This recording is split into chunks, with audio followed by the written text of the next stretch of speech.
Hi Year 4, hope you're all okay. I know I've missed a few days of reading the book. I've had a very busy end of the week this week, so I've not had a chance, so hopefully I'll keep up with it this week. We're on chapter 11 now, and it's The Magician's Notebook. For most people, Monday mornings are a source of dread.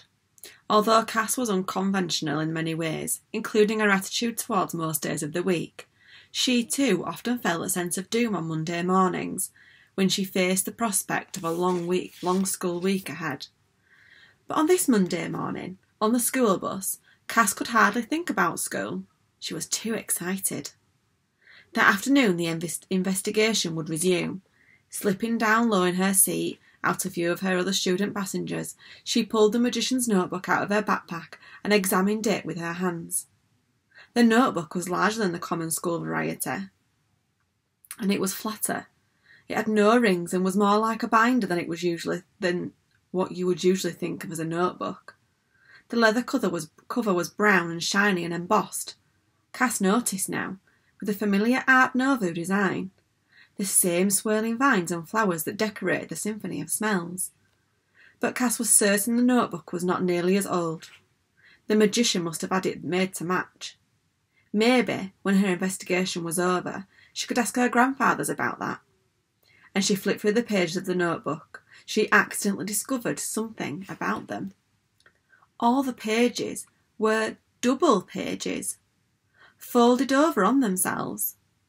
After a little fiddling, she realised the pages from their binding, and she released the pages from their binding, and they opened up like an accordion.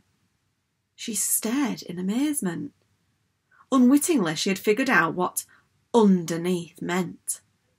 The answer wasn't buried underground. It had been right in front of them all along. The magician's story was written on the reverse sides of the notebook's pages, underneath them.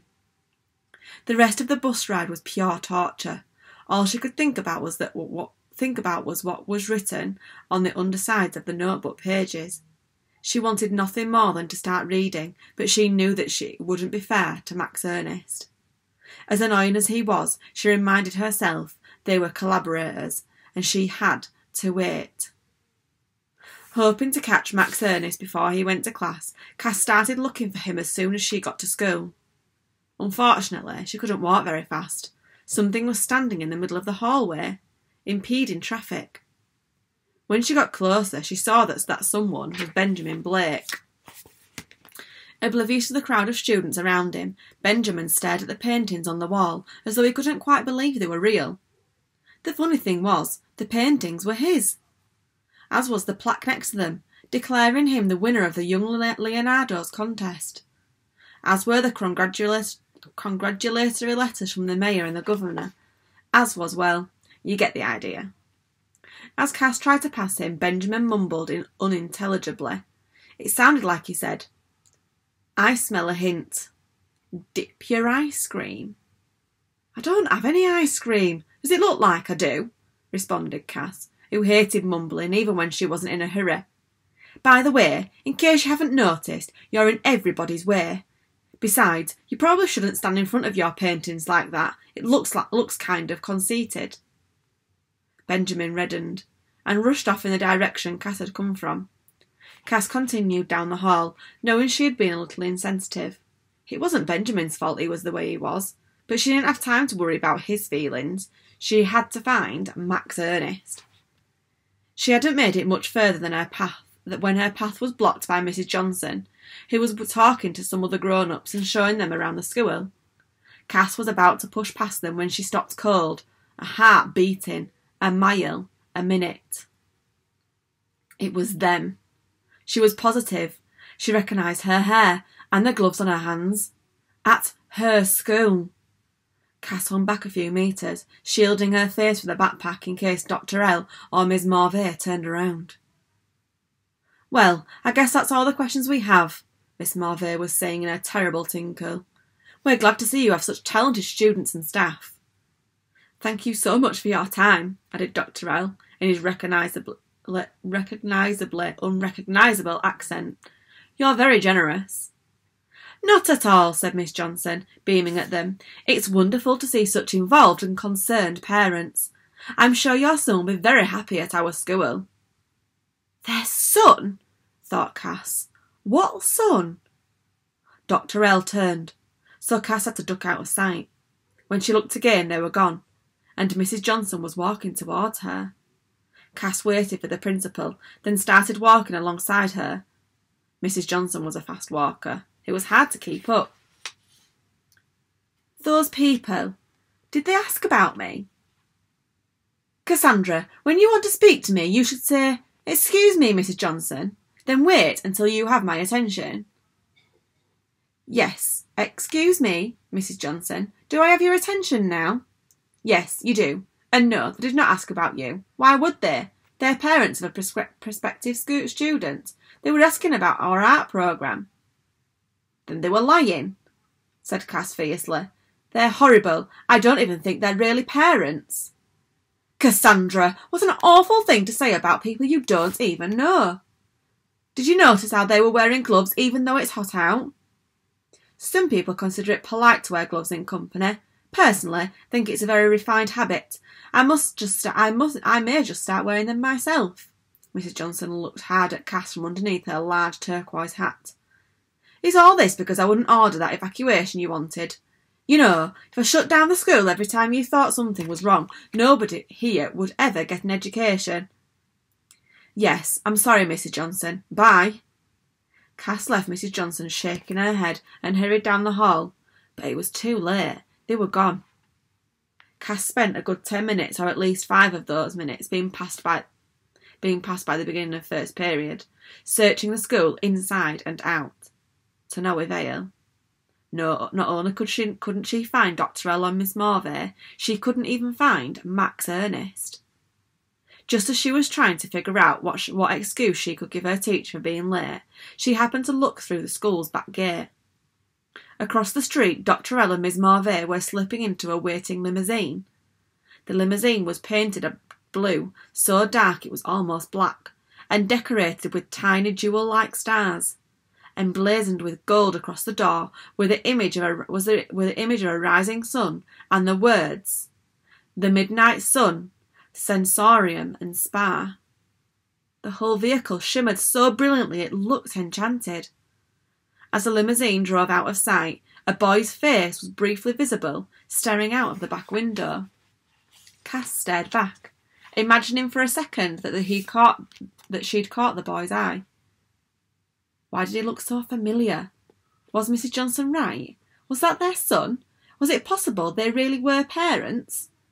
Cass dismissed the idea as soon as it popped into her head. She remembered the awful things they'd screamed at her and Max Ernest. No parent would ever say those things to a child.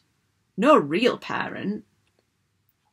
By a lucky coincidence, Cass and Max Ernest both had free study time that morning after first period. As soon as she saw him, Cass pulled Max Ernest over to the desk that occupied the most private corner of the school library. Speaking so fast that all her words blurred together, she filled him in on how the symphony of smells was stolen from the firehouse on Saturday, and it had to be Miss Morvay and Dr. L because Sebastian went totally crazy, and then they showed up at our school this morning. Can you believe it? With Miss Johnson taking a tour. She said they were parents, and then I saw him leave with a boy in the back of the limousine that had the name Midnight Sun on it. Most people wouldn't have been able to understand her. Max Ernest was such a fast talker himself, he had no trouble. Now guys, that was quite tricky to read. I'm not sure if you'll be able to see this, but that whole paragraph was written as one huge sentence. Not a single space between those words. Check that quickly. They have a kid! I don't believe it, he said. Exactly, that's what I'm saying, said Cass, slowing down only because she had exhausted herself. I think the parent thing was just a lie. You know, a cover story so they could look for us. But then who was the kid in the limousine? Hey, I almost forgot. I figured out what underneath means. It means underneath the pages. All the writing is in the notebook. It's just hidden. Wow, did you read it? No, I waited for you. Cass didn't say, I waited because we're collaborators, and Max Ernest didn't say, thanks, that means a lot to me, but each could tell what the other was thinking. You know, Cass said after a moment, you don't always talk so much. Every once in a while, you're quiet. Like now. You're right, said Max Ernest, amazed.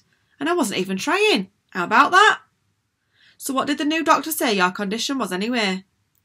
He said he wouldn't know for sure as long as my parents were living together because my family situation was so stressful. Really? So your parents going to stop living together? No, they just got into a big fight about it, but at least they're talking to each other. Cass and Max Ernest had to be quiet for a minute because they got a warning look from the librarian. But when the librarian left, Free Study always operated on the honour system. They wasted no time in opening the notebook. They could now see that from far being blank, the entire notebook was full of the magician's handwriting. It was just that the notebook was inside out, or rather outside in.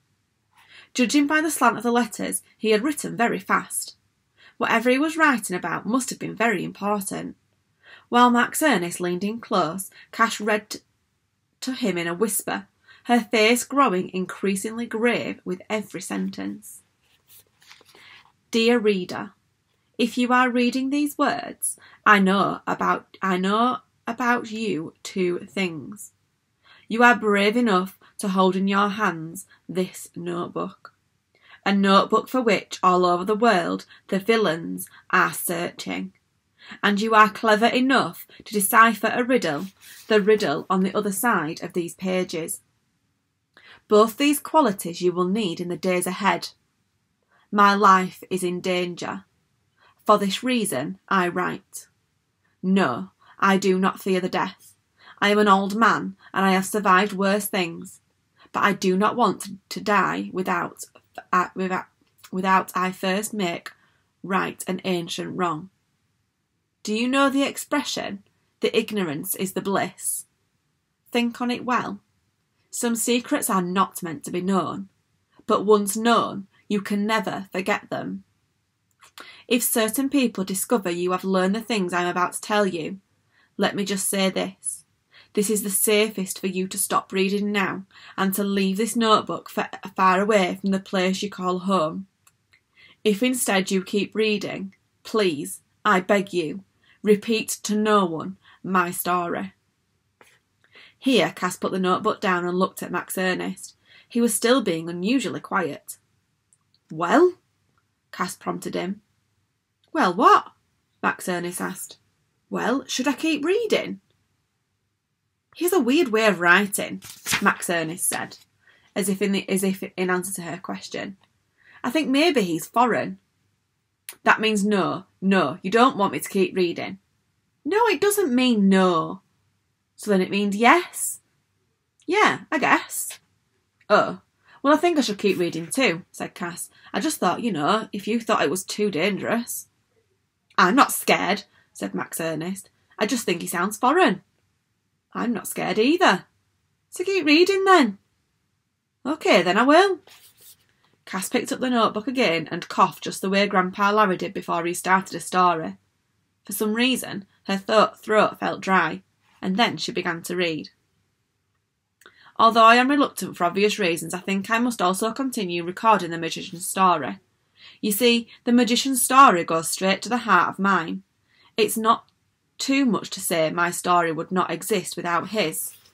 You and I, then, will read over the shoulders of Max Ernest and Cass before we do. Before we do, I suggest you take a break. If you need to go to the bathroom, this is a good time. If you're sleepy, go to bed and save the next chapter for tomorrow. For the magician's story, you must have all your wits about you. No wandering minds allowed. So, the next chapter is obviously must be from The Magician's Notebook, and it's called The Story of the Bergamo Brothers, Part 1. So that's chapter 12, and I will record that later.